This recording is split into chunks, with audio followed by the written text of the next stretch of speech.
Muy buenos días a todos. Estamos contentos de poder unirnos nuevamente con ustedes para escuchar la palabra de Dios y para adorar su santo nombre.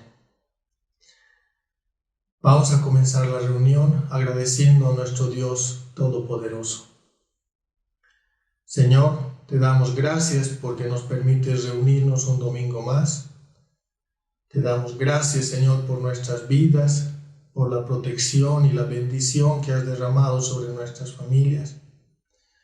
Venimos tal vez con corazones cargados por personas cercanas a nosotros que han fallecido en medio de esta pandemia, por personas cercanas que están sufriendo esta enfermedad, Señor, por personas que han perdido su trabajo, pero también venimos esperanzados en ti, Señor, confiados en que tú estás en control de todas las cosas. Te rogamos, Señor, acrecientes nuestra fe. No permitas que nuestra fe falte en estas pruebas que estamos pasando, Señor. Que tu nombre sea glorificado en medio de todo esto. Que nuestras vidas te glorifiquen cada día, Señor. En el nombre de tu Hijo Jesús, nuestro Señor. Amén. Les pedimos a todos tomar sus Biblias en sus manos y vamos a hacer nuestra declaración de fe. Esta es mi Biblia, la eterna palabra de Dios, inspirada, infalible, inerrante, siempre viva y eficaz. Sus verdades son absolutas y eternas, suficiente en todo asunto de fe y práctica. Hoy recibiré la incorruptible, indestructible, la siempre viva semilla de la palabra de Dios. Nunca más seré igual, en el nombre de Jesús. Amén. Vamos a leer un pasaje de la Biblia, hermanos, en el Salmo 66, versículos 8 al 14. Bendecid, oh pueblos, a nuestro Dios, y haced oír la voz de su alabanza. Él es quien nos guarda con vida y no permite que nuestros pies resbalen. Porque tú nos has probado, oh Dios, nos has refinado como se refina la plata. Nos metiste en la red, carga pesada pusiste sobre nuestros lomos. Hiciste cabalgar hombres sobre nuestras cabezas. Pasamos por el fuego y por el agua. Pero tú nos sacaste a un lugar de abundancia. Entraré en tu casa con holocaustos. A ti cumpliré mis votos, los que pronunciaron mis labios y habló mi boca cuando yo estaba en angustia. Amén. Ahora vamos a alabar a nuestro Señor, Dios. Hagámoslo con toda nuestra mente y todo nuestro corazón.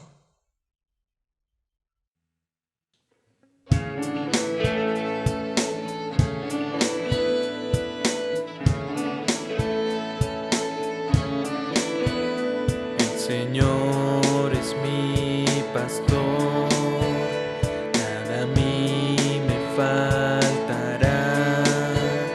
En sus verdes pastos me hace descansar. De sus aguas me dará, mi alma él restaurará.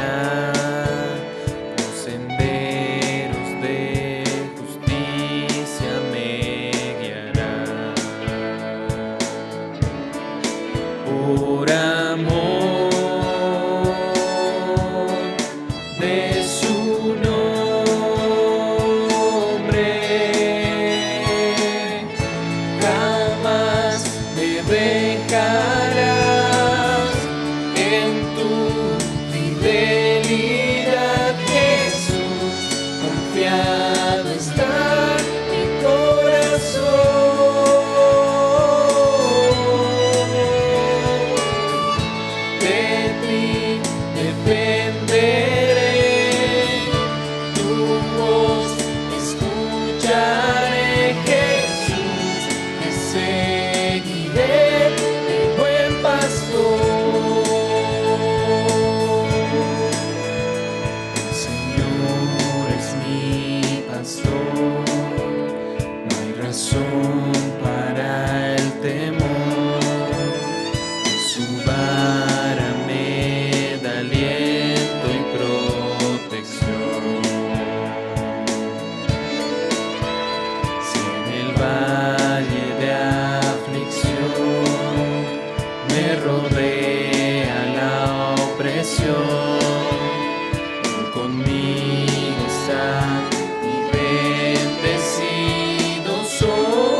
estar en tu casa.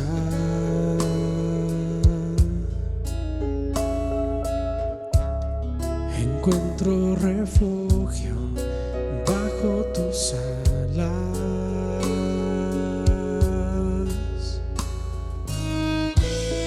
Dichosos te alaban los que contemplan tu gloria, tu gloria. Anhelo, deseo, yo quiero tu gracia en mi vida, te busco y ruego rendirte toda mi vida a ti. Tener un momento en tu presencia,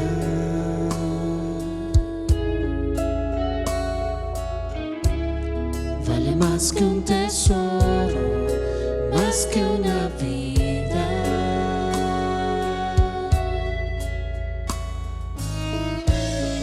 Dichosos te alaban los que contemplan tu gloria, tu gloria. Anhelo, deseo, yo quiero tu gracia en mi vida, te busco y ruego rendirte toda mi vida a ti.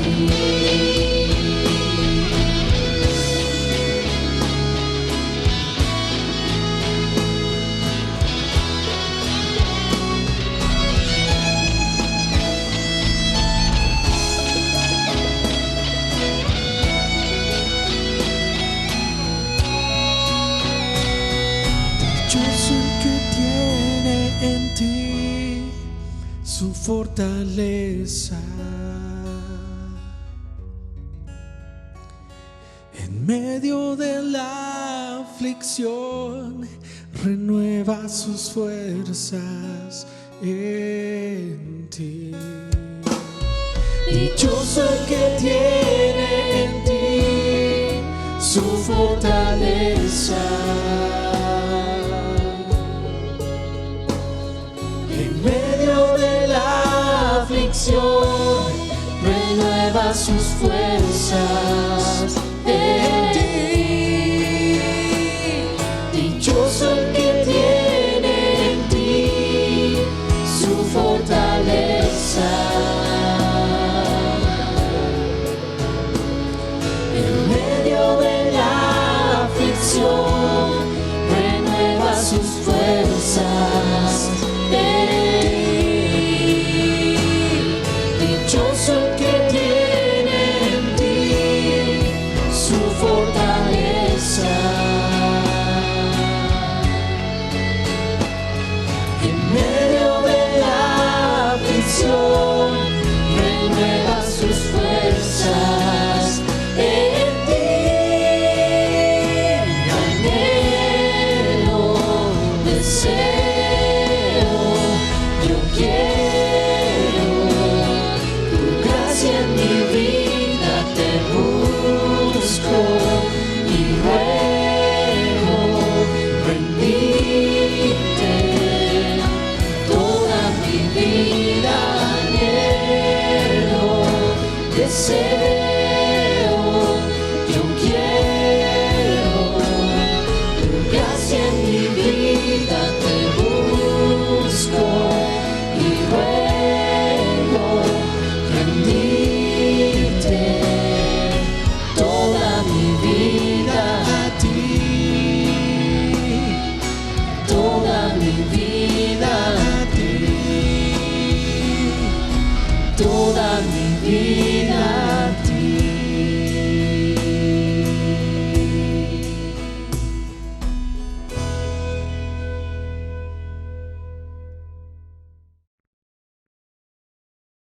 Familia, buenos días. Una vez más es un privilegio, un gusto poder estar reuniéndonos por este medio.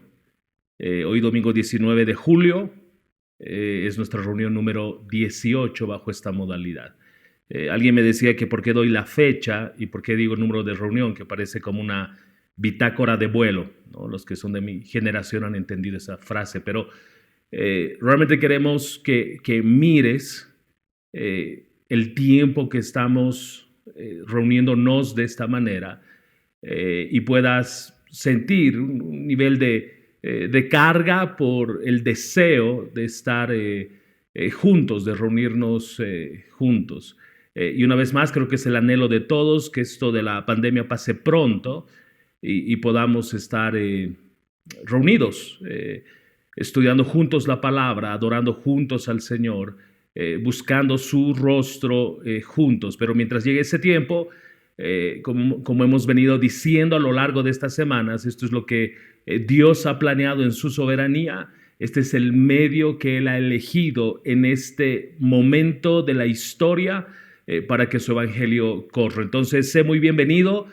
Quiero rogarte que tomes tu Biblia, que tengas un cuaderno de notas para que tú registres aquello que tú entiendes Dios te va a hablar hoy. Estamos en la serie Cincelado por la mano del Maestro. Estamos caminando juntos por la carta escrita por el apóstol Pedro, su primera carta escrita. Son dos cartas que él tiene y la que estamos revisando es la primera carta. El tema para hoy es afligidos pero no destruidos. Afligidos pero no destruidos. Hemos venido haciendo ciertas preguntas desde el domingo pasado con referencia al sufrimiento. Quiero traer esas preguntas y quiero volvértelas a formular para que tú puedas repasar en tu mente y en tu corazón cómo estás viviendo este tiempo de dolor, de adversidad y de sufrimiento.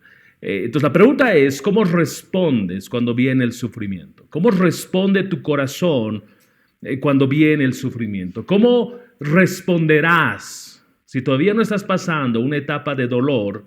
Y te recuerdo una afirmación que hicimos el domingo pasado: el dolor va a llegar. Es una materia ineludible en la vida del creyente. El dolor, la aflicción va a llegar a nuestras vidas. La pregunta es entonces, ¿cómo responderemos cuando venga el sufrimiento?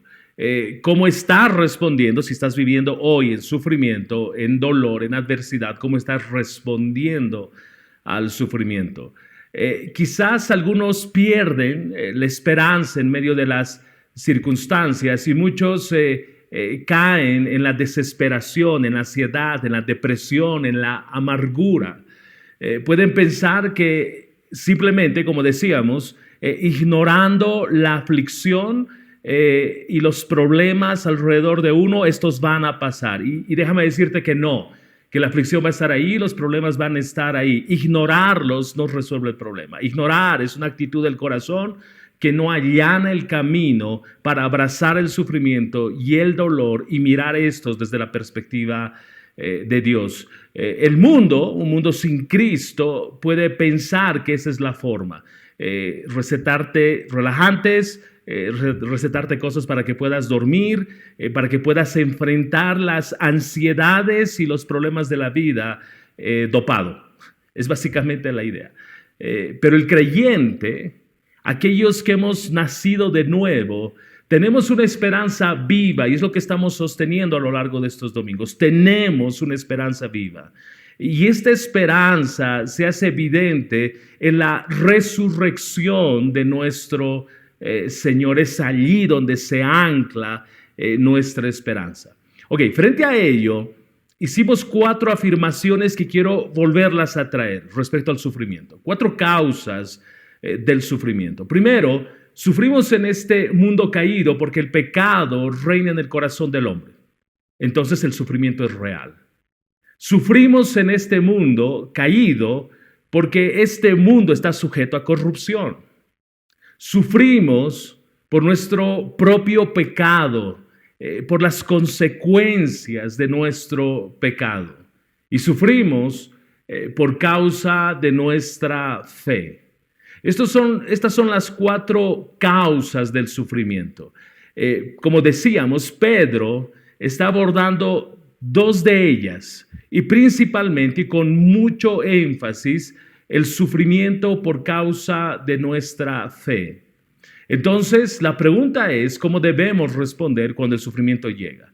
Y en el capítulo 1 de la primera carta de Pedro, capítulo 1, versículos 6 al 9, vamos a mantenernos en esta porción de la palabra este y el próximo domingo también, para terminar de cerrar todo este tema que está hablando Pedro sobre el sufrimiento. Y yo les decía que no es mi intención correr, sino es desempaquetar con mucho cuidado todo lo que Dios ha revelado respecto al sufrimiento. Entonces, gracias por tu paciencia en este caminar. Vamos a Primera de Pedro, capítulo 1, versículos 6 al 9. Primera de Pedro, capítulo 1, versículos 6 al 9. Voy a leer 3 versiones.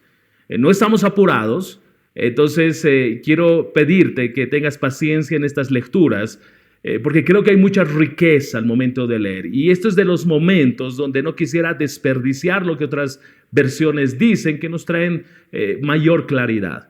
En la Reina Valera dice, Primera de Pedro, capítulo 1, versículos 6 al 9.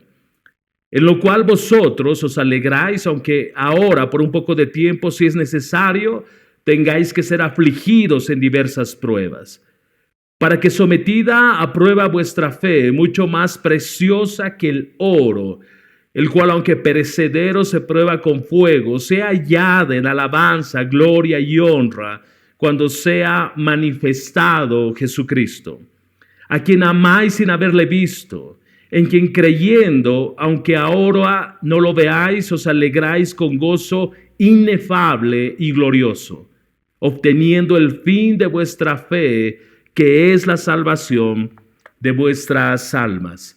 La Nueva Traducción Viviente, en esta misma porción de la palabra, dice, así que alégrense de verdad. Les espera una alegría inmensa. Aunque tienen que soportar muchas pruebas por un tiempo breve, estas pruebas demostrarán que su fe es auténtica. Está siendo probada de la misma manera que el fuego prueba y purifica el oro. Aunque la fe de ustedes es mucho más preciosa que el mismo oro. Entonces su fe, al permanecer firme en tantas pruebas, les traerá mucha alabanza, gloria y honra en el día que Jesucristo sea revelado en todo el mundo. Ustedes aman a Jesucristo a pesar de que nunca lo han visto. Aunque ahora no lo ven, confían en Él y se gozan con una alegría gloriosa e indescriptible. La recompensa por confiar en Él será la salvación de sus almas. Ok, esta es nuestra ruta. Esta es la ruta que hemos empezado a trazar desde el domingo pasado. Hemos tratado de responder la primera pregunta, que era, ¿por qué gozo en medio del sufrimiento? Y la respuesta, si la puedo resumir, es, no es gozo por la prueba en sí misma, sino es gozo contemplando todo lo que el Señor hizo, absolutamente todo, su llamado desde la eternidad. Yo no había nacido y Él me llamó desde la eternidad. El pago por mi salvación, Él no me dio lo que yo merecía, su justicia me dio lo que no merecía, su misericordia. Y ese es el regalo que Él me da. Y Él no solo murió en la cruz, derramó su sangre preciosa, que es el pago por mi salvación, sino que Él resucitó. Y está sentado a la diestra del Padre. Entonces, este gozo es por lo que pasó, por todo lo que Él hizo desde la eternidad pasada, cómo se concretó ese plan de la eternidad a lo largo de la historia. Y me permite ese gozo contemplar un futuro con esperanza. Y lo que hoy vivo, las circunstancias difíciles y adversas que puedo experimentar, puedo verlas desde esa perspectiva, con gran gozo, porque tengo esperanza por lo que Él hizo y por las promesas que Él me ha dicho y están seguras en Él que van a ser en un futuro. Eso trae esperanza. Y esto trae gozo, y es de lo que nos ha estado hablando Pedro. La segunda pregunta que vamos a responder hoy es: ¿cuál es el propósito del sufrimiento? Ok, debe haber gozo en el sufrimiento, una actitud correcta frente a la adversidad, por esta esperanza que hemos hablado, por lo que Él hizo, por lo que Él va a hacer. Y este gozo, decíamos, nos ayuda a mirar que somos peregrinos y extranjeros en este mundo, que estamos de paso, que este no es nuestro lugar de residencia permanente, sino que nuestro lugar de residencia permanente es con Él por toda la eternidad. Pero entonces, ¿cuál es el propósito del sufrimiento? Esa es la pregunta que vamos a tratar de responder hoy. Hay una tercera pregunta que vamos a responderla la siguiente semana. ¿Cómo puedo amar a Cristo en medio del sufrimiento? La respuesta puede ser un tanto obvia, pero hay mucho que desempaquetar en esta pregunta a la luz del texto de Primera de Pedro, capítulo 1, versículos 6 al 9. Entonces, concentrémonos en esta mañana en responder esta segunda pregunta. ¿Cuál es el propósito del sufrimiento? Hay dos respuestas y quiero toda tu atención porque si tú te pierdes en este punto, el desarrollo del mensaje no va a tener lo que yo espero tenga, y es ayudarte a entender por qué estás viviendo lo que estás viviendo y cómo debes responder. Entonces hay dos respuestas a esta pregunta. Primero, el sufrimiento revela lo que Dios quiere hacer y darnos a nosotros. Una vez más, el sufrimiento revela lo que Dios quiere hacer y darnos a nosotros. Segundo, el sufrimiento revela lo que hay en nuestros corazones, que termina siendo lo que llevamos a las pruebas. Entonces quiero que notes que para responder esta pregunta, ¿cuál es el propósito del sufrimiento?, debemos ver desde estos dos ángulos: lo que Dios va a hacer y lo que Dios nos va a dar en medio del sufrimiento. Segundo, el sufrimiento va a revelar lo que hay en nuestros corazones, por lo tanto, lo que llevamos al sufrimiento. Ok, quédate con esas dos ideas y empecemos a desempaquetar la primera idea. El primer aspecto entonces tiene que ver que el sufrimiento revela lo que Dios quiere hacer y darnos a nosotros. Mientras estamos en este mundo como extranjeros, nos encontramos, dice Pedro, con diversas pruebas. Ese es el versículo 6. Y esta palabra pruebas tiene la idea de sufrir angustia, sufrir estrés, presión, dolor, cansancio mental.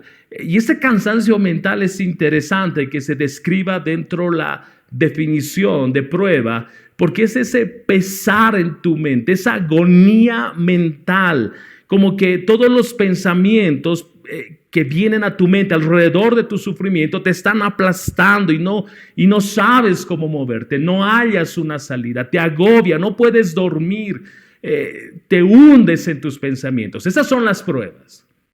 Por lo tanto, Pedro nos va a decir, no todas las pruebas son iguales, pero todas causan angustia. No todas las pruebas son iguales, pero todas las pruebas causan angustia.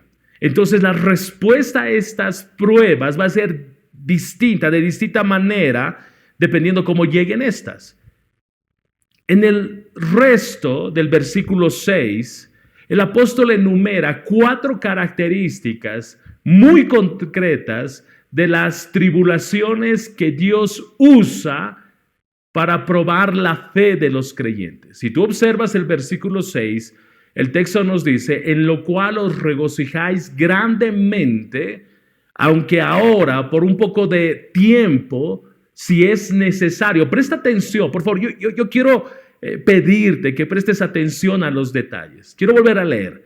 En lo cual os regocijáis grandemente, aunque ahora, por un poco de tiempo, si es necesario, seáis afligidos con diversas pruebas.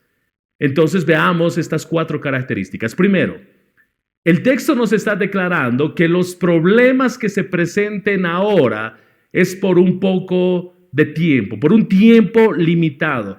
En realidad, la idea en el texto original es que son transitorias, son temporales, literalmente por un periodo de tiempo, por una temporada. Lo que significa que estas pruebas van a pasar rápidamente. Ahora, uno puede pensar que no están pasando rápidamente estas pruebas. Es que tenemos que, por otro lado, traer lo que Santiago enseña respecto a las pruebas, y es que la prueba tiene que cumplir su propósito, el propósito para el cual fue enviada. Y mientras no cumple ese propósito, esa prueba puede permanecer. Entonces, ¿de qué depende? De mi respuesta a las pruebas. Pero ok, por ahora, eso vamos a mirarlo un poco más adelante, por ahora quedémonos con que estas pruebas van a pasar rápidamente. Es lo que el texto nos dice en el original. Y este periodo de tiempo, si uno lo mira como extenso, lo mira muy corto, Pedro tiene en mente que este tiempo también está determinado por nuestro tiempo en la tierra. Entonces, cuando uno piensa en la temporalidad de la vida, uno puede hallar mucho más esperanza, porque en cuanto termine nuestro viaje por esta tierra, todo terminará. Por eso la promesa de las Escrituras, que en Él, en un tiempo, en la eternidad, no hay más dolor, no hay más sufrimiento, porque estamos con Él. Entonces Pedro nos recuerda que a la luz de nuestra herencia futura, aquella que Él nos ha prometido, la cual Pedro ha descrito en el versículo 4 como indestructible, incontaminada e inmarchitable. El sufrimiento que ahora enfrentamos como cristianos es solo temporal. Es lo que nos está diciendo Pedro. Eso no minimiza nuestra aflicción, pero nos recuerda que cuando tenemos una esperanza viva, los sufrimientos presentes son, en palabras del apóstol Pablo, sufrimientos ligeros, sufrimientos efímeros, dice Pablo, que producen, dice Pablo, una gloria eterna que vale muchísimo más que todo sufrimiento. 2 Corintios capítulo 4, versículo 17. Podemos contemplar entonces mejor nuestra herencia cuando la vemos con gozo en medio del sufrimiento. ¿No es cierto? Esta es la idea que Pedro está construyendo. Ok, veamos un segundo aspecto de este versículo 6. Los problemas llegan, las dificultades llegan, la adversidad llega para cumplir un propósito específico en la vida de los creyentes. Dios manda pruebas específicas a la medida de cada uno de sus hijos. De hecho, Job, capítulo 5, versículos 6 al 7 nos dice: el mal no germina del suelo, ni la aflicción brota de la tierra. Pero la gente nace para tener problemas, tan cierto como que las chispas vuelan del fuego. Lo que está diciendo Job es que sí van a llegar las pruebas, que sí van a llegar las aflicciones, que sí va a haber circunstancias adversas, pero también la palabra nos dice que lo que va a llegar tiene un propósito, y además nos dice que esa prueba que va a venir, tú tienes en él la capacidad de poderla sobrellevar. Ese es el sentido. Entonces, cuando tú sientas que la prueba es muy grande, que la aflicción es muy dura, recuerda que Dios no te ha dado algo que tú no puedas resistir. Y en medio de aquello, Él te da la capacidad y la fortaleza para mantenerte de pie. Primera Tesalonicenses, capítulo 3, versículos 2 y 3, la segunda parte del versículo 2 nos dice: lo enviamos a ustedes, Pablo, hablando de Timoteo, a los tesalonicenses les dice: lo enviamos a ustedes para que los fortaleciera, los alentara en su fe y los ayudara a no ser perturbados por las dificultades que atravesaban. Pero ustedes saben que estamos destinados a pasar por tales dificultades. Entonces, una vez más, en el Antiguo Testamento Job dice que vamos a enfrentar problemas. Llegamos al Nuevo Testamento y Pablo nos dice que estamos destinados a pasar por tales dificultades. En el contexto de las Escrituras, una vez más sostenemos que sí van a haber pruebas, pero Dios te va a dar una prueba, me va a dar una prueba de tal forma que no me aplaste, que no me destruya. Te va a dar una prueba a la medida de lo que Él quiere desarrollar en ti. Y en medio de la prueba y la dificultad, su gracia es suficiente para sostenernos. Por otro lado, Dios usa las pruebas para hacer humildes a los creyentes. 2 Corintios, capítulo 12, versículos 7 al 10, nos dice lo siguiente. Así que para impedir que me volviera orgulloso, es Pablo hablando, se me dio una espina en mi carne, un mensajero de Satanás para atormentarme e impedir que me volviera orgulloso. En 3 ocasiones distintas le supliqué al Señor que me la quitara. Cada vez Él me dijo, mi gracia es todo lo que necesitas. Mi poder actúa mejor en la debilidad. Así que ahora me alegra jactarme de mis debilidades, para que el poder de Cristo pueda actuar a través de mí.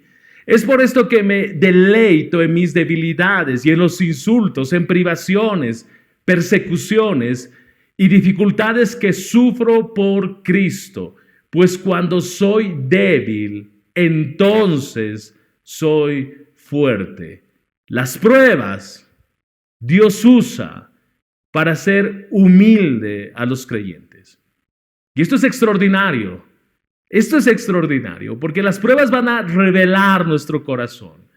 Por otro lado, Dios usa las pruebas para separar las cosas de este mundo, para retirar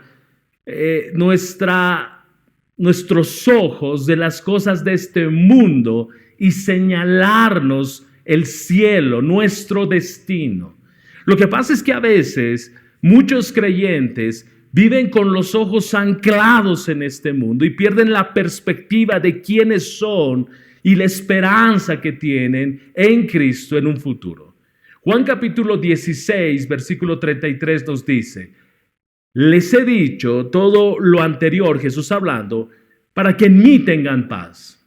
Aquí en el mundo tendrán muchas pruebas y tristezas, pero anímense, porque yo he vencido al mundo. Nota la perspectiva. El mundo va a traer pruebas. El mundo va a traer tristeza. Jesús te dice, anímate, porque yo he vencido al mundo. Anímate, porque en mí hay paz. Por otro lado, las pruebas buscan enseñarnos a valorar las bendiciones que vienen de Dios. Buscan enseñarnos a valorar las bendiciones que vienen de Dios. Y esto es importante, porque a veces damos por sentado que nos merecemos todo. Damos por sentado el hecho de tener un trabajo, damos por sentado el hecho de gozar de salud. Y nos olvidamos ser agradecidos. Y nos olvidamos honrar y glorificar a Dios por sus múltiples bendiciones.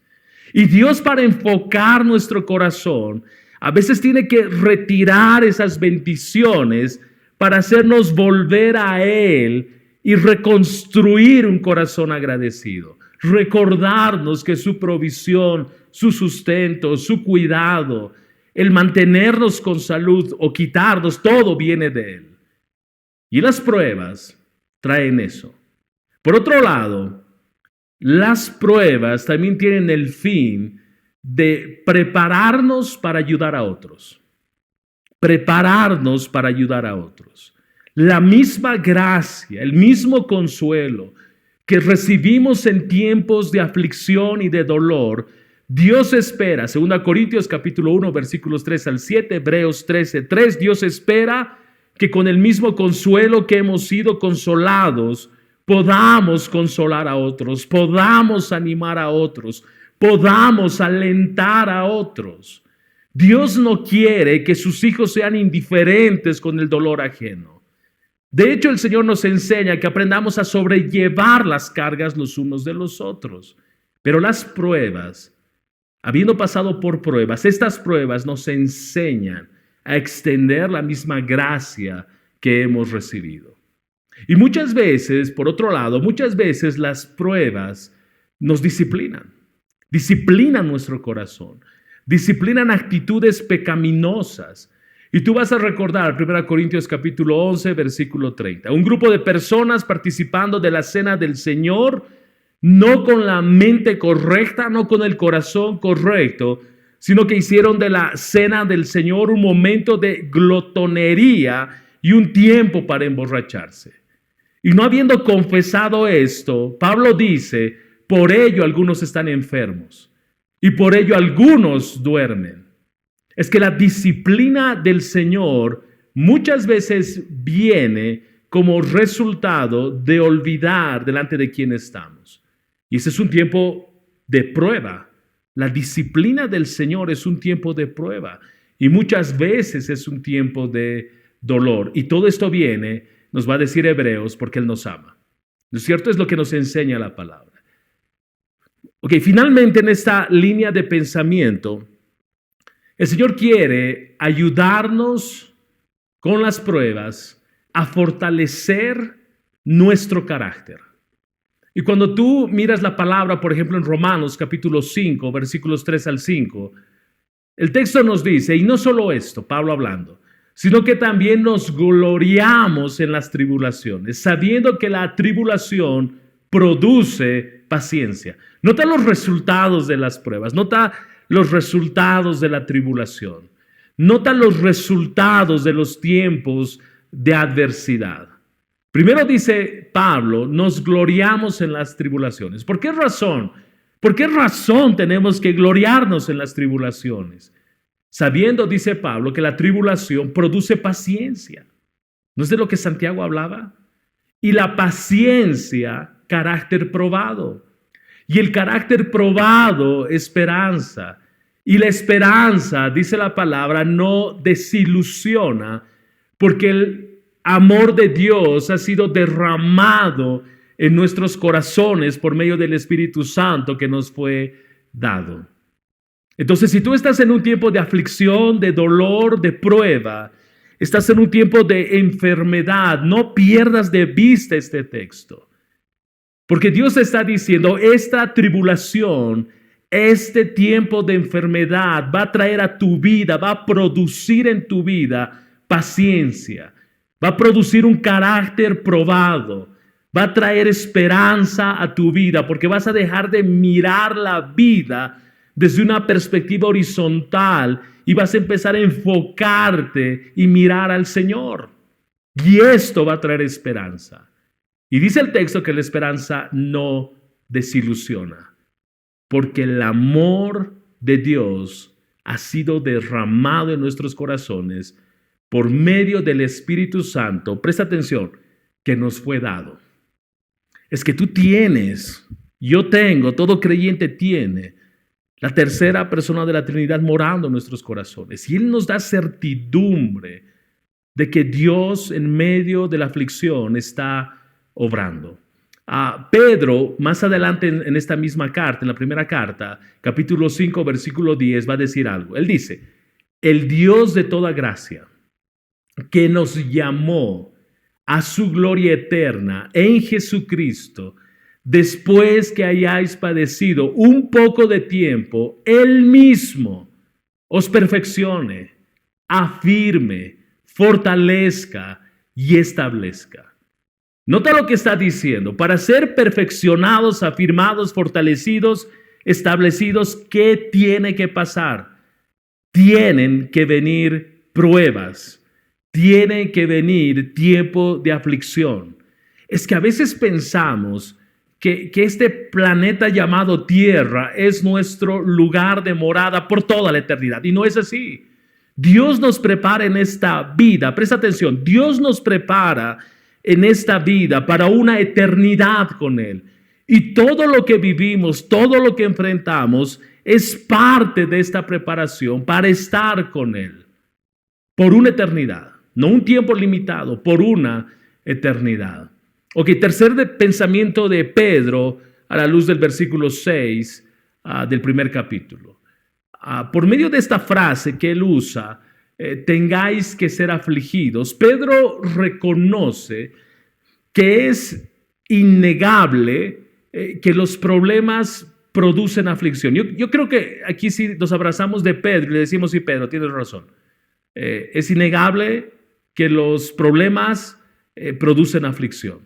Y cuando tú miras la palabra afligidos, esta palabra no solo hace referencia a dolor físico, sino también hace referencia a una angustia, presta atención, a una angustia mental, tristeza, desilusión, ansiedad. Por diseño divino, la tribulación debe ser dolorosa a fin de refinar a los creyentes para un mayor crecimiento espiritual. Yo sé que este asunto que debe ser dolorosa no suena a Dios.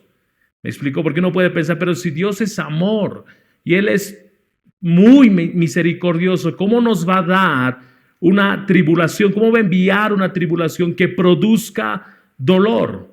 No, enseguida Pedro nos va a explicar y va a ilustrar con lo que sucede al oro cuando es sometido a una fuerte presión de calor. Mira lo que dice Salmos, capítulo 34, versículo 19.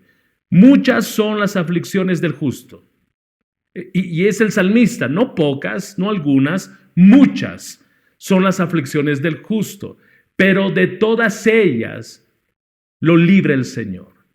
Nota la participación de Dios, no solo en orquestar tiempos para que mi corazón sea probado, sino el que Él está aún en medio de la aflicción. Salmo 119, 71 dice, bueno es para mí ser afligido, para que aprenda tus estatutos. Yo no sé quién se puede atrever, fuera del salmista, no sé quién se puede atrever a decir, bueno es para mí ser afligido. Y hace un momento leíamos a Pablo, y él decía, he rogado a Dios 3 veces que me quite este aguijón. Y él me dijo, bástate en mi gracia, porque mi poder se perfecciona en tu debilidad. Y Pablo dice, con gusto entonces acepto la aflicción. Yo no sé si tú te atreves en esta mañana a decir, bueno es para mí ser afligido. Pero ¿cuál es la razón de esta motivación de mirar la aflicción como algo bueno? El salmista responde y dice, para que aprenda tus estatutos. Es que la aflicción nos lleva a la palabra, o debe llevarnos a la palabra. La aflicción nos lleva a buscar con mayor desesperación al Señor. Nos lleva a depender de su gracia, depender de su misericordia, depender de su fidelidad, depender de su provisión.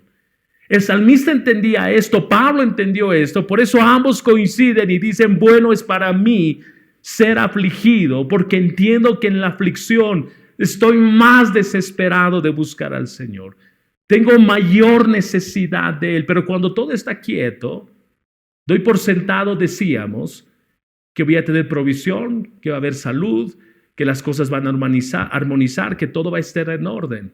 Y cuando Dios mira aquello, cuando Dios mira que mi corazón se está relajando, Dios empieza a sacudir, porque Él no quiere que pierda de vista quién Él es y mi lugar de paso por esta tierra. Cuarto, el apóstol Pedro observa en el versículo 6 que los cristianos van a experimentar diversas pruebas. Y yo sé que esto puede sonar muy obvio, pero realmente no quiero aterrizar en lo obvio. Las tribulaciones vienen, dice Pedro y Santiago también en el capítulo 1, en muchas formas, de muchas maneras. De hecho, la palabra griega que traduce esta palabra tiene el sentido de pruebas de diferentes colores. Y más tarde Pedro, en esta misma carta, en el capítulo 4, versículo 10, él habla de la multiforme gracia del Señor. Ahora, permíteme llevar estos dos elementos para construir esta ecuación. Por un lado está diciendo que las pruebas son de diferentes colores, de muchas formas, vienen de muchas maneras. Por otro lado, Pedro está diciendo en el capítulo 4, versículo 10, que la gracia del Señor es multiforme. Lo que está diciendo Pedro es así como las pruebas son diversas, la suficiente gracia de Dios para los creyentes es igualmente diversa. No existe forma de tribulación que la gracia divina no sea suficiente para sostenernos. Es lo que está diciendo Pedro. Dios te va a dar la gracia necesaria en medio de la situación en la que estés. La gracia necesaria. La medida, si vale el término, de la gracia para que puedas resistir, soportar, caminar en medio de la aflicción. Esto es extraordinario. No sé si te alegra esto. De acuerdo a la crisis que estés viviendo, Dios te da la gracia necesaria. Y la gracia que te da a ti para la crisis que vive no es la misma que me da a mí en el tiempo de aflicción que me toca vivir. Es que Dios a cada uno de sus hijos los trata de manera individual, particular, sosteniéndonos con su gracia una vez más que es suficiente. Es suficiente para todo sufrimiento de sus hijos. No nos abandona. La primera mitad del versículo 7, la primera parte del versículo 17, afirma de manera explícita lo siguiente. Mira lo que dice el texto. Ellos se regocijan para que, sometida a prueba su fe, mucho más preciosa que el oro, el cual, aunque perecedero, se prueba con fuego. La experiencia, Pedro está diciendo que la experiencia de la prueba valida la fe de los cristianos. Y esta palabra prueba se usa para describir específicamente en este versículo el análisis del metal. Así es como se lo traduce, el análisis del metal. Entonces, ¿qué está queriendo decir Pedro? El proceso de análisis pone al descubierto la pureza del metal y determina su verdadero contenido. Y no solo el contenido, el valor, después de que todas las impurezas han sido fundidas. Ok, entonces mira la presión a la que es sometida este metal para que todas las impurezas salgan y para que este metal además sea purificado. En esta analogía, lo que Pedro nos quiere decir es que Dios prueba la fe del creyente a fin de revelar su autenticidad. Es lo que está diciendo Pedro. Él no lo hace porque quiere descubrir y verificar dentro de su pueblo quiénes son o quiénes no son. No. La finalidad en esto es que cuando Él manda una prueba, mi corazón responda a esa prueba de manera apropiada. Y cuando no responde de manera apropiada, Él trabaja para enseñarme a responder de manera apropiada. Dios no está en el cielo diciendo, a ver, pruebas para todos, aprobado, desaprobado, aprobado, aprobado, desaprobado. Dios no está haciendo eso. Él manda la prueba para mirar la consistencia de mi corazón, medir el carácter espiritual en mi vida. Y cuando Él haya carencia, no me deja solo, no me aplaza. Él lo que hace es empezar a moldearme, robustecer esas áreas en las que soy débil. Yo creo que a estas alturas todos nosotros deberíamos decir, bueno me es que el Señor me envíe prueba. ¿Por qué razón? Porque si entiendo que Él me va a moldear y tiene que haber presión para que todas las impurezas de mi vida, todas las impurezas en esa área de mi corazón sean retiradas y a mayor presión, mayor purificación, y que tiene que ver con una vida de mayor dependencia de Dios, mayor santidad delante de Él, entonces puedo concluir como Job, como el salmista, como Pablo, como Santiago, como Pedro, que buenas son las pruebas, no por la prueba en sí misma, sino por lo que éstas van a producir en mi vida. Job capítulo 23, versículo 10 dice, sin embargo, Él sabe, Dios sabe a dónde yo voy. Y cuando me ponga a prueba, saldré tan puro como el oro. Pues he permanecido en las sendas de Dios. He seguido sus caminos y no me he desviado. No me he apartado de sus mandatos, sino que he atesorado sus palabras más que la comida diaria. Ok, este es Job, que entendió, y estamos hablando de Job, o sea, no estamos hablando de cualquier otro hombre en este planeta. Es el Job que perdió sus hijos, perdió su casa, sus viviendas, toda su riqueza. Él era un hombre rico y en un solo día perdió todo esto. Y además tú recuerdas que le vino una enfermedad, una sarna maligna, desde la planta de los pies hasta la coronilla de la cabeza. Este es el Job que está diciendo esto. Este es el Job que está escribiendo aquello. Él está diciendo, bueno me es saber que Dios sabe a dónde yo voy. Y es bueno saber que cuando Él me ponga a prueba, dice Job, saldré tan puro como el oro, pues he permanecido en las sendas de Dios. No sé si te parece impresionante esto. ¿Cuál es tu reacción en medio de las pruebas? ¿Cuál es tu reacción en medio de la adversidad? ¿Cómo respondes a ello? Pedro está usando esta analogía porque el oro era el metal más precioso y apreciado en ese tiempo. Entonces, para la gente escuchar oro, ellos entendían perfecto a qué se estaba refiriendo Pedro. Y en tiempos antiguos, este metal era la base de toda transacción monetaria. Entonces Pedro está diciendo, así como el fuego separa el oro de las impurezas, así también Dios usa los sufrimientos y las pruebas para aislar la verdadera fe de los creyentes, aislar la verdadera fe de la fe superficial. Pedro dice, sin embargo, aunque el oro se puede purificar al ser probada con fuego, es perecedero. Mira la comparación, pero la fe probada es eterna. Y el texto nos decía que es más preciosa que el oro. ¿No te trae aliento?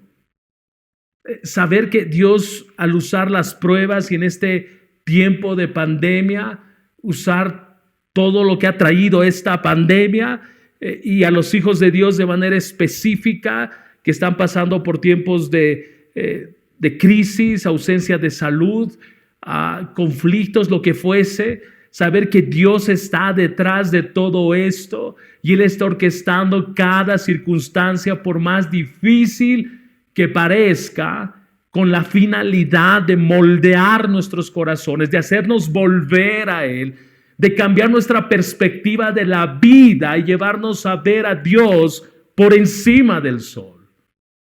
La reflexión del apóstol acerca de la fe probada en el versículo 7, yo creo que nos lleva a una realidad en la descripción de la segunda parte del versículo 7, y quiero que lo leamos, por favor. Dice la primera parte, estas pruebas demostrarán que su fe es auténtica, que está siendo probada de la misma manera que el fuego prueba y purifica el oro, aunque la fe de ustedes es mucho más preciosa que el mismo oro. Aquí viene. Entonces su fe, al permanecer firme en tantas pruebas, les traerá mucha alabanza, gloria y honra en el día que Jesucristo sea revelado a todo el mundo. El enfoque de Pedro no está en los cristianos que honran a Dios, aunque lo están haciendo al soportar las pruebas en la gracia del Señor, sino en el elogio. Pedro está pensando en el elogio que Dios les hace a aquellos que caminan por las pruebas siendo fieles al Señor. Y lo que Pedro está diciendo es que Dios va a conceder alabanza, gloria y honra a los creyentes cuando Cristo se manifieste. ¿No es increíble? ¿No es impresionante que nosotros en esta vida estamos llamados a honrar siempre al Señor y debemos hacerlo siempre. Pero pueden ver la fidelidad del Señor en las pruebas, donde Él dice, resiste en mi gracia, resiste el tiempo de aflicción, resiste el dolor. Yo te doy la gracia suficiente, necesaria, para que camines en medio de la aflicción que hoy te toca vivir. Y Dios dice, déjame decirte algo más. Versículo 7 de la primera carta de Pedro. Él va a traer mucha alabanza, gloria, honra en el día que Jesucristo sea revelado a todo el mundo. O sea que si yo paso por las pruebas y me mantengo fiel en las pruebas y dependo de la gracia del Señor, Dios me trae alabanza, gloria y honra. La respuesta de Pedro es sí. Sí. Porque ha habido una actitud de dependencia en Él, de sostenerte en Él en medio de esto. Y yo creo que esta es una de las cosas que más debe impresionarnos, porque Dios demanda de nosotros que le demos toda honra, toda gloria, que lo reconozcamos por quien Él es, que adoremos su grandeza, su soberanía, que nos deleitemos en su majestad. Pero en esta porción de la palabra, Dios está diciendo que a los que permanecen firmes en tantas pruebas, Él traerá alabanza, gloria y honra cuando Jesucristo sea revelado en todo el mundo. ¿Y qué tiene que ver esto? Mira, es esto. Es como que Dios, cuando estemos delante de Él, como que nos va a abrazar. Es como que nos va a decir, bien hecho, hijo. Lo hiciste bien. Caminaste bien. Te mantuviste fiel. No te hundiste en las pruebas. Dependiste de mi gracia. Muy bien, hijo. Es como que el Señor te va a abrazar y va a ver estos tres conceptos que Pedro pone: alabanza, gloria y honra. Dios va a reconocer tu dependencia de su gracia en medio de la aflicción. Ok, caminemos rápido hacia nuestro segundo punto, a la segunda respuesta. La primera es que el sufrimiento revela lo que Dios quiere hacer y darnos. Y lo que Él quiere hacer lo hemos descrito del versículo 6, y lo que Él quiere darnos está al final del versículo 7.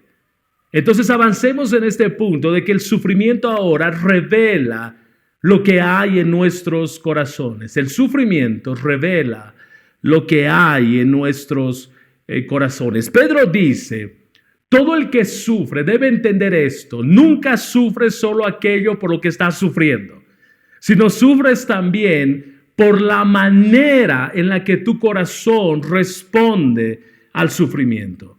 Tú y yo nunca venimos a nuestro sufrimiento con las manos vacías. Siempre arrastramos una bolsa llena de experiencias, expectativas, suposiciones, perspectivas, deseos, intenciones, decisiones.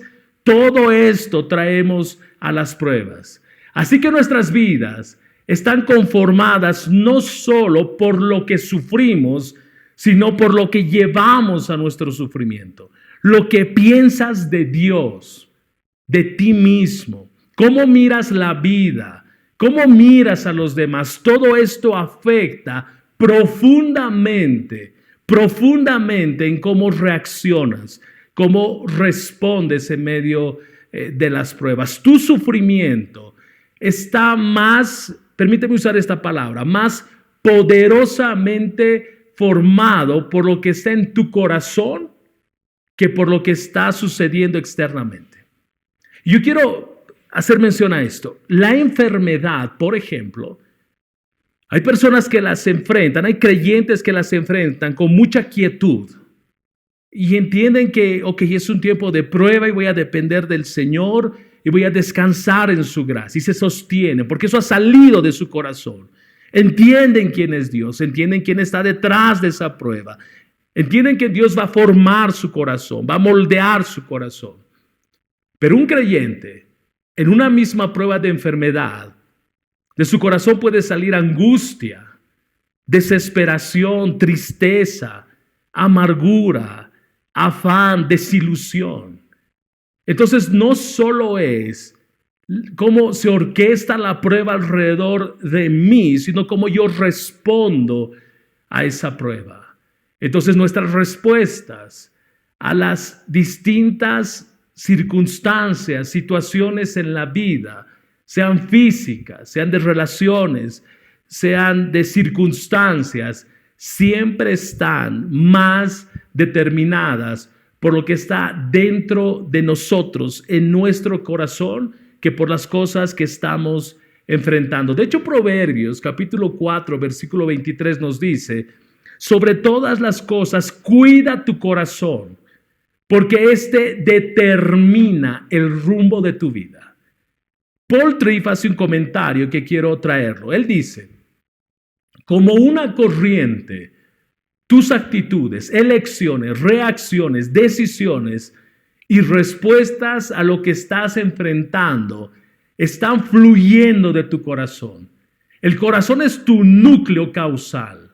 Al igual que el suelo seco absorbe el líquido de una corriente, el sufrimiento extrae los verdaderos pensamientos, actitudes, suposiciones y deseos de tu corazón. Cierro la cita. Entonces creo que es importante considerar algunas cosas que traemos a nuestro sufrimiento que nos causan problemas a la propia dificultad que estamos viviendo. Hay cosas que llevamos que no son correctas de llevar y las quiero mencionar para que tú las evalúes, y vamos a ir muy rápido por esto. Primero, lo que a veces llevamos, no lo que a veces, lo que siempre llevamos a las pruebas es teología, o lo que muchos llevan a las pruebas es teología deficiente. Recuerda que todo ser humano piensa y vive teológicamente. Lo sepas o no, te guste o no, reaccionamos, respondemos de acuerdo a la teología que tenemos. Llevamos con nosotros una cosmovisión personal desarrollada de tal forma que interpretamos y lidiamos con todo lo que se presenta. Esta cosmovisión, esta forma de ver la vida, da un cierto tipo de respuesta a preguntas como: ¿qué es Dios? ¿Quién es Dios? ¿Qué está haciendo? ¿Por qué está haciendo lo que está haciendo? ¿Quién soy? ¿Cuál es la razón de mi vida? ¿Qué es correcto? ¿Qué es incorrecto? ¿Por qué suceden estas cosas? ¿Dónde se encuentra la esperanza, el propósito? ¿A qué está haciendo Dios en medio de esta circunstancia? Y otra vez, estas preguntas son respondidas de acuerdo a la visión que tú tengas de quién es Dios, de acuerdo a la visión de que tú tengas respecto a la vida y cómo Dios se mueve dentro de la historia. Ilustremos con lo siguiente. Quiero que tengas mucha claridad en esto. Hay algunos que piensan que están sufriendo porque Dios me está castigando por mi pecado. Y aquí quiero abrir un paréntesis muy rápido. ¿Es probable encontrar sufrimiento como consecuencia de mi pecado? Sí, es probable. Y va a suceder. Tú pecas y va a haber consecuencias, y las consecuencias muchas veces, si no siempre, son dolorosas. Pero Dios, en su gracia, aún en las consecuencias que Él nos da por nuestro pecado, Él nos sostiene. Pero a veces puede estar todo en orden. Pero muchos creyentes piensan que cualquier aflicción que llega a sus vidas es resultado del pecado. El mensaje de las Escrituras es que cada pieza, cada parte de la culpa, la vergüenza y el castigo por nuestro pecado fue completamente, una vez y para siempre, llevado a la cruz. Esto significa que no hay más condenación para aquellos en Cristo Jesús. ¿No es lo que nos dice Romanos 8:1-4? Entonces nuestro sufrimiento no es, el término correcto es, no es punitivo, Es decir, no es un castigo directo por los pecados que hemos cometido. Y de hecho, si has pecado, 1 de Juan capítulo 1 te dice que si confesamos nuestros pecados, Él es fiel y justo para perdonar y limpiar todas nuestras ofensas. Todas, sin excepción alguna. Es desalentador, hermanos. Es muy desalentador. No solo pasar por circunstancias duras y tal vez incluso circunstancias que deberían transformarnos, sino también pensar que estás pasando a través de estas cosas porque no has alcanzado el estándar de Dios. Es difícil acudir a Dios en busca de ayuda, descansar en su cuidado, estar seguro de su amor y creer que sus misericordias están constantemente disponibles y son nuevas cada día cuando estás convencido de que estás siendo castigado por Él. Es difícil alcanzar la gracia de Dios cuando crees que te está dando Él desde los cielos lo que tú mereces. Insisto, cuando pecamos existe una consecuencia y esa consecuencia es dolorosa. Pero cuando tú confiesas tu pecado, Él te limpia, te perdona y te limpia de toda maldad.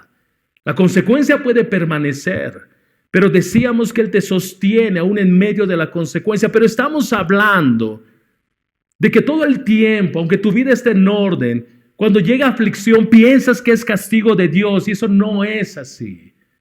La Biblia nunca interpreta nuestro sufrimiento de esa manera, en ese contexto que estoy hablando.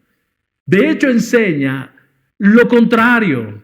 En lugar de que el sufrimiento esté conectado con las cosas malas que hemos hecho, la Escritura conecta las pruebas y dificultad con las cosas buenas que Dios quiere hacer en nosotros. Y si yo no miro desde esa perspectiva, cada vez que venga prueba, que venga dificultad, yo voy a asumir que Dios me está castigando.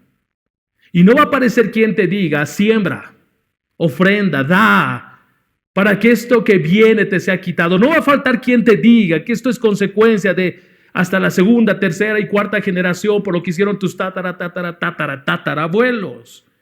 Lo que la palabra nos está diciendo es que los tiempos de aflicción, como hemos venido revisando los últimos minutos, es que vienen de Él.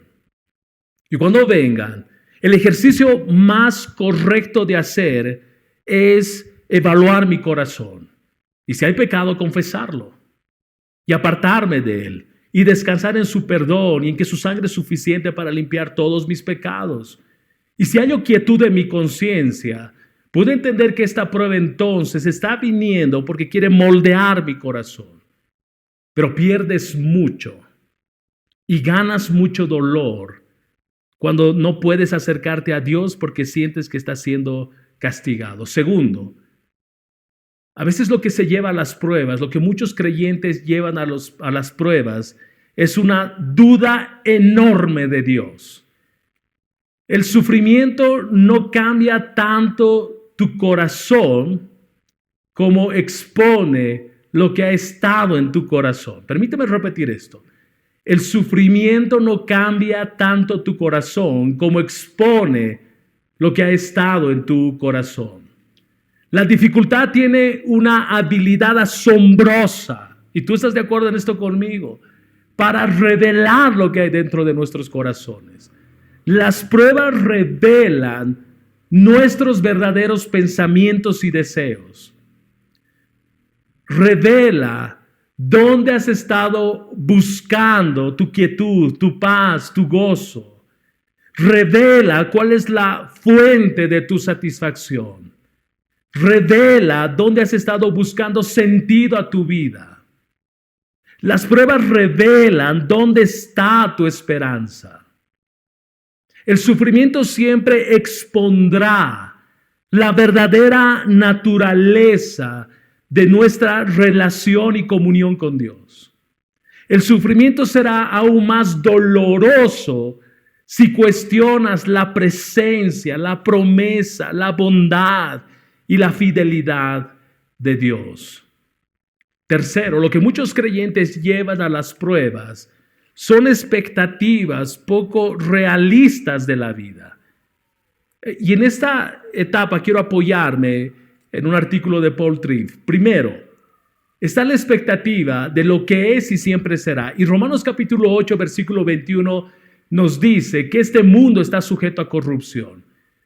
Pablo quiere decirnos con esta afirmación de que la desobediencia es una realidad siempre presente, porque hay un mundo caído. Nada permanece igual, es lo que Pablo está sosteniendo. Los cuerpos, como has debido notar, los cuerpos se envejecen, las amistades se deterioran, los matrimonios se vuelven distantes, las iglesias caen en dificultades, los gobiernos se tambalean por la corrupción que existe.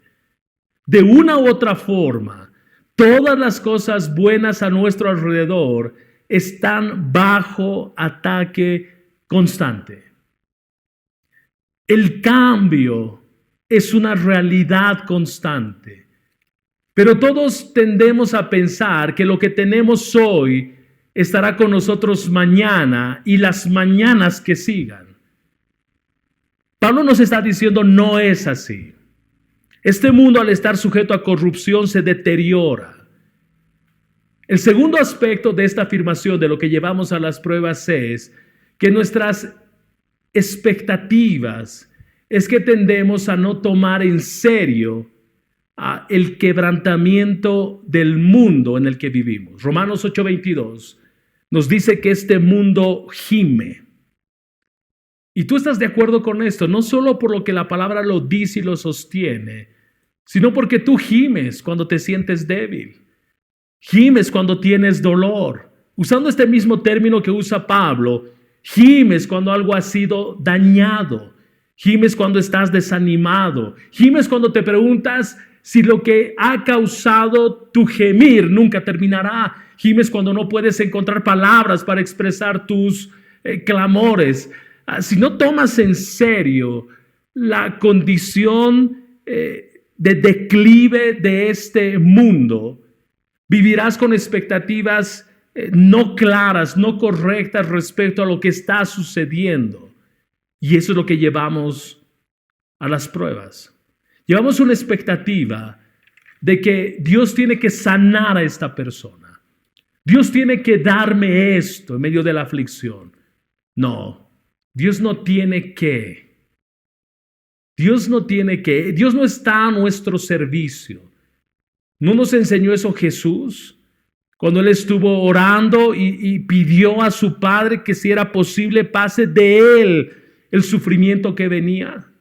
Fue legítima su oración, sin lugar a dudas. Pero la respuesta que Él mismo da en su oración es: Padre, no se haga mi voluntad, sino la tuya. Es que con toda esta inundación de decláralo y decrétalo y písalo y lo que fuese, se nos olvida la perspectiva de que mi oración por cualquier situación crítica o aún en medio de la enfermedad, oramos por sanidad. Pero al final decimos: Señor, no se haga nuestra voluntad. Esto es lo que deseamos. Esto es lo que anhela nuestro corazón. Pero Padre, no se haga nuestra voluntad sino la tuya. Eso es tener una perspectiva correcta de quién es Dios y quién soy yo. Una cuarta actitud de nuestro corazón que muchos llevan a las pruebas es expectativas, como lo define Paul, poco realistas respecto a otros. Se nos olvida que todos a nuestro alrededor son pecadores. Ese bebé que nació es pecador. Todos a nuestro alrededor son pecadores. Que nadie tiene pensamientos consistentemente correctos, deseos completamente puros o motivaciones regularmente puras. Incluso si estás rodeado de creyentes, es importante recordar que aunque el poder dominante del pecado se ha roto en ellos, en nosotros, en los creyentes, la presencia del pecado aún permanece. A pesar de que está siendo erradicada progresivamente por la gracia de Dios, aún somos pecadores. Eso significa que todos pecan de una u otra manera en nuestra contra. Y todos pecamos contra otros. Una palabra, una intención, una motivación, un pensamiento. Somos pecadores. Todos nosotros lidiamos con malentendidos, conflictos, con dolor, con malos juicios, con rechazo, con desprecio. Nunca funciona el mirar a otro buscando tu identidad. Ten la perspectiva correcta.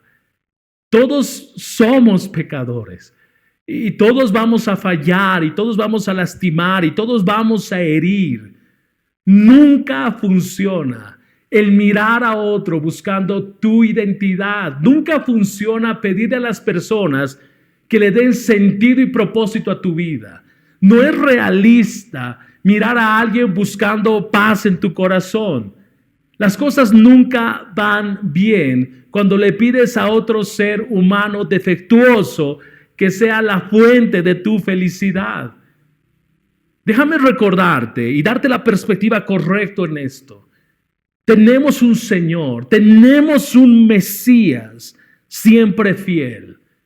Y nadie alrededor de ti es capaz de tomar su lugar y hacer por ti lo que solo Él puede hacer por ti. Deja de poner expectativas alrededor tuyo. Deja de hacerlo. Pon todo tu corazón y ancla toda tu esperanza en el Señor. Él es la fuente de nuestro gozo. Él es la fuente de nuestro deleite. No significa que no ames. No significa que no te esfuerces para modelar un evangelio genuino y vivo. Lo que se está cuestionando en este punto es que a veces lo que llevamos a las pruebas son expectativas de las personas. Que todos nos atiendan, que todos estén alrededor nuestro mirándonos y tomándonos de una mano y tomándonos de la otra mano y todos correteando alrededor tuyo sirviéndote. No pongas expectativas porque somos falibles. Pedro nos está llamando una vez más a poner toda nuestra fuente de esperanza en el Señor. Porque cuando tú pones expectativas en las personas y llevas esas expectativas a tus pruebas, vas a salir mucho más adolorido de esas pruebas. Porque seguramente las personas no van a responder a la luz de tus expectativas. Finalmente, el orgullo. Muchas veces llevamos a las pruebas orgullo. El orgullo al que me refiero no es la arrogancia, sino es el orgullo de la autosuficiencia. Hay muchas personas que confunden la confianza en sí mismos con fe en Cristo. Estamos orgullosos de nuestra fuerza física, salud, nuestras mentes, nuestras habilidades sociales, nuestra capacidad para liderar o controlar. Muchos se sienten orgullosos de sus éxitos, de su fortuna. De esta manera uno tiende a tomar crédito de cosas que nunca podríamos producir o lograr por nuestra propia cuenta. Olvidamos que cada célula de nuestro cuerpo y cada neurona en nuestro cerebro depende de Dios. Olvidamos que todo el éxito, entre comillas, que se ha logrado, entre comillas, ha dependido de algo que yo no pude controlar nunca, y es el soplo de vida del Señor. Es que yo pienso que yo soy todo. Es que yo pienso que al momento de entrar a una prueba tengo los contactos, los recursos, las personas, cuentas bancarias, tengo muñeca en las clínicas, en los hospitales, puedo viajar a otro país para que me atiendan, pero se me olvida que el dueño y dador de la vida es Dios, no soy yo. Tomar crédito, decía alguien, siempre lleva a confiar demasiado en ti mismo. Cuando vives autosuficientemente y se te presenta lo inesperado, lo no planeado, lo no deseado, lo doloroso, entras en pánico. Porque de repente te enfrentas a tu pequeñez, te enfrentas a tu debilidad, a tu vulnerabilidad. Entras en pánico porque te sientes desproveído de todo cuanto tenías. Te sientes incapaz. Estás en pánico porque las cosas están fuera de tu control. Entras en pánico porque no puedes entender o no puedes darle sentido a lo que está pasando. Entras en pánico porque la salida no está clara, no hallas la salida. Entras en pánico porque simplemente no sabes qué hacer.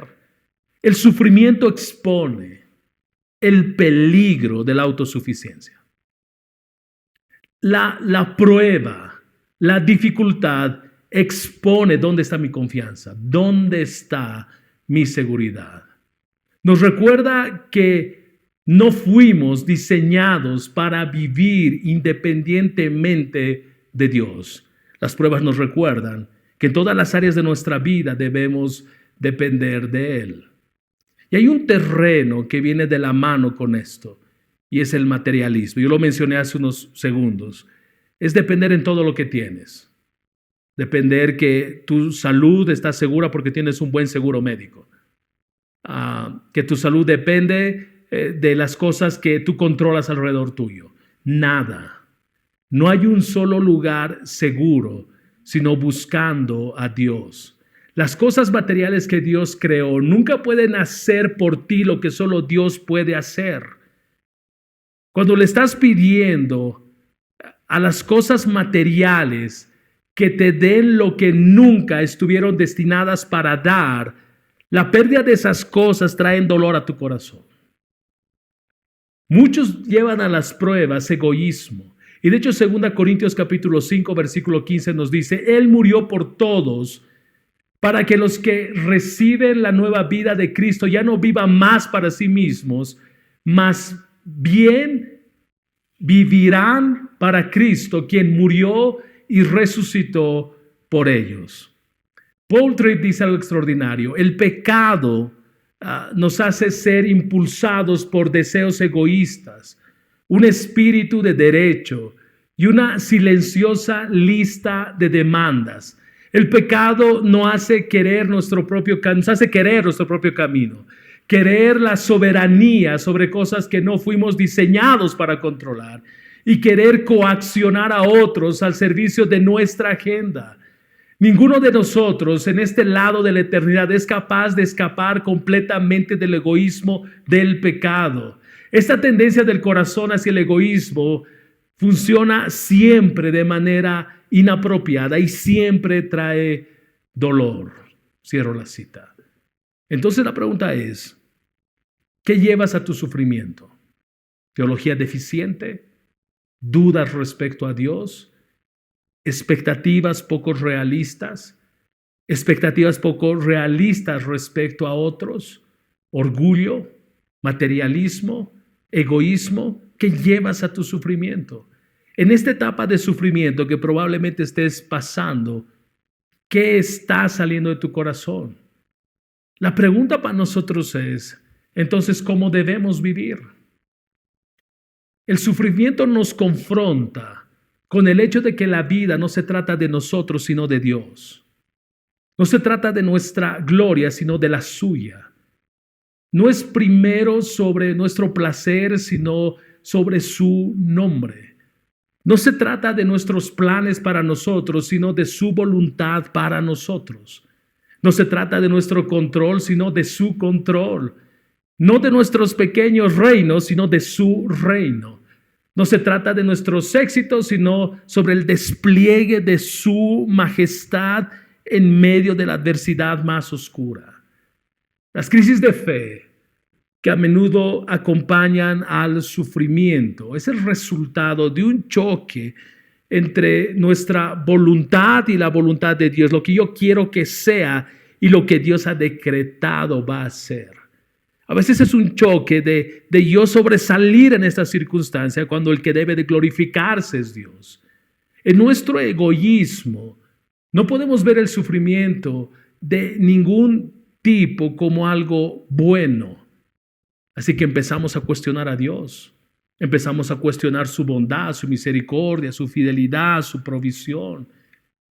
Pero debo entender que Él lo ha permitido todo. Debo entender que Él es soberano. Debo entender que todo lo que Él hace es porque su naturaleza, la naturaleza de mi Dios es bondad, es justicia, es misericordia. Nunca vamos a llegar al sufrimiento, como decíamos, con las manos vacías. Siempre vamos a llevar algo a nuestro sufrimiento, a nuestro dolor. ¿Qué llevas? ¿Qué llevas cargando? Que tiene el poder de causarte problemas a tus propios problemas. ¿Qué está provocando en ti las pruebas que hoy vives? ¿Dónde está tu gozo? ¿Dónde está tu esperanza? ¿Estás siendo tentado a retirar tu mirada, tu vista de la esperanza que Él te ha dado y concentrarte en lo difícil y adverso de tus circunstancias? ¿Miras tu situación como que Dios te está castigando? ¿Miras que todo lo que pasa alrededor tuyo es un castigo del Señor? El que creó este mundo y lo gobierna con sabiduría, justicia y amor, mora en nosotros. Mora en ti y mora en mí. Y nadie y nada tiene el poder para separarnos de su amor. El sufrimiento entonces revela todo lo que Dios quiere hacer en nosotros y todo lo que Él quiere darnos. Esto trae gozo a nuestro corazón. El sufrimiento revela todo lo que yo llevo a las pruebas y es una exhortación para conocer más al Señor. Es una exhortación para rendirnos más a Él, para buscarlo más a Él, para entender que Él está detrás de toda circunstancia, para que al final de todo su nombre sea glorificado. Vamos a orar. Padre, gracias por este tiempo que nos has regalado para meditar en tu palabra. Padre, tú conoces la condición de nuestros corazones. Y tú sabes perfecto, porque eres un Dios omnisciente, la situación en la que se encuentra cada persona, cada hermano, tu iglesia. Y tú sabes lo que hemos llevado, lo que estamos llevando a cada prueba. Padre, te ruego que nos des la perspectiva correcta.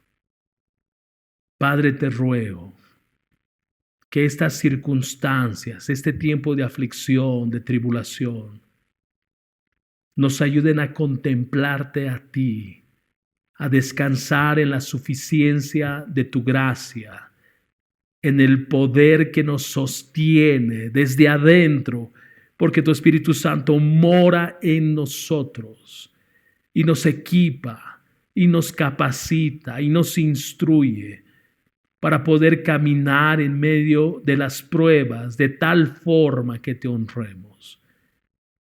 Padre, si en medio de la aflicción te hemos cuestionado, hemos dudado de tu fidelidad, hemos dudado de tu misericordia, hemos dudado de quién eres tú, hemos olvidado todo lo que tú has hecho desde la eternidad y hemos perdido la perspectiva de todas tus promesas, de la esperanza que tenemos en un futuro. Padre, perdónanos. En este tiempo de dolor, vuelve nuestro corazón a ti. Que este tiempo de dolor nos lleve a anclarnos en quién eres tú y en la suficiencia de tu gracia. Gracias, Padre. En el nombre de Jesús. Amén. Amén. Quiero invitarte a que juntos cantemos al Señor, que juntos lo adoremos. Canta con nosotros.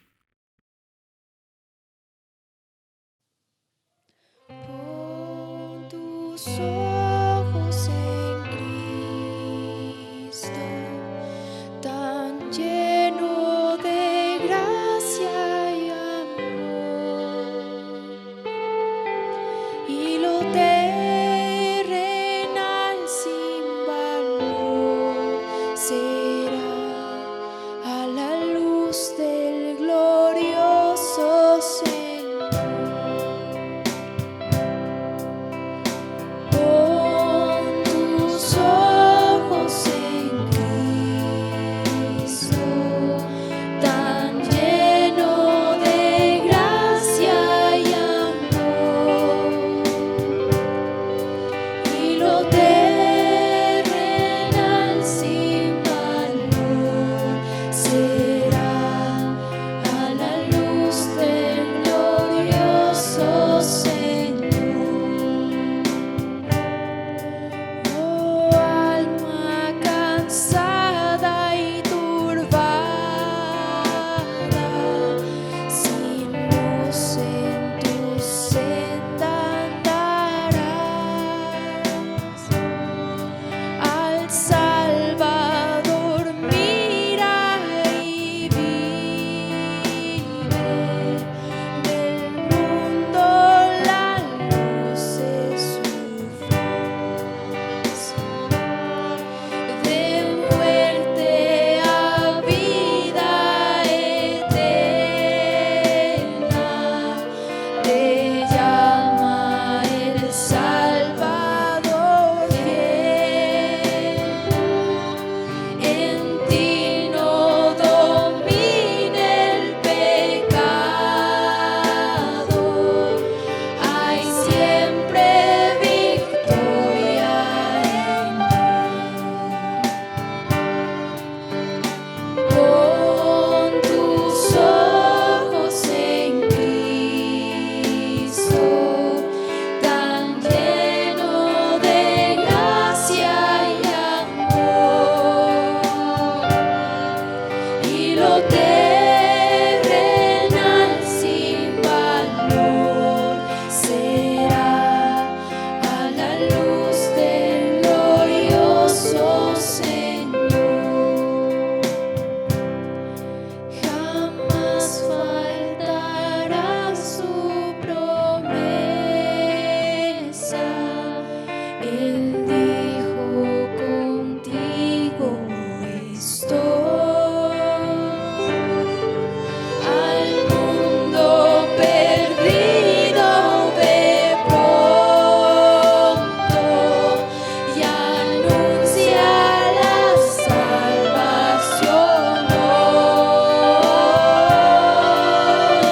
Pon tus ojos en Cristo, tan lleno de gracia y amor,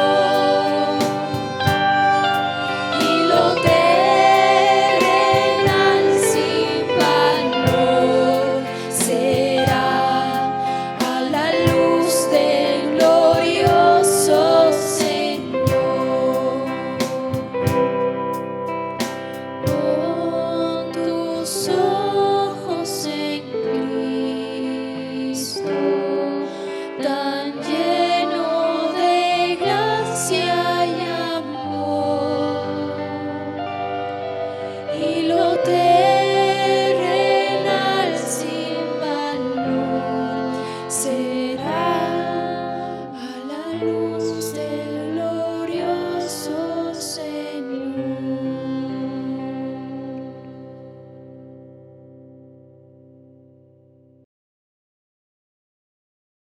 Es nuestro deseo que cada día nosotros caminemos mirando al invisible, que cada día pongamos toda nuestra esperanza y confianza en el Señor.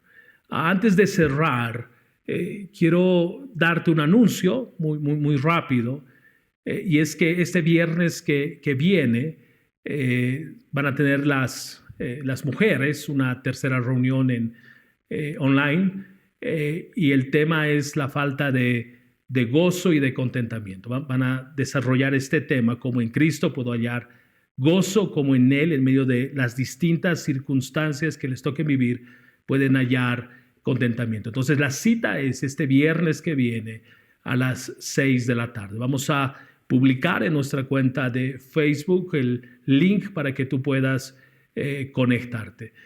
Gracias por habernos acompañado. Gracias por haber sido parte de esta transmisión. Recuerda que estamos para servirte. Y si tienes alguna necesidad, no tienes que hacer nada más, sino contactarte con nosotros y nosotros vamos a ver la forma en que podemos ayudarte y apoyarte. Dios te guarde, Dios te sostenga a lo largo de esta semana. Que Dios te bendiga.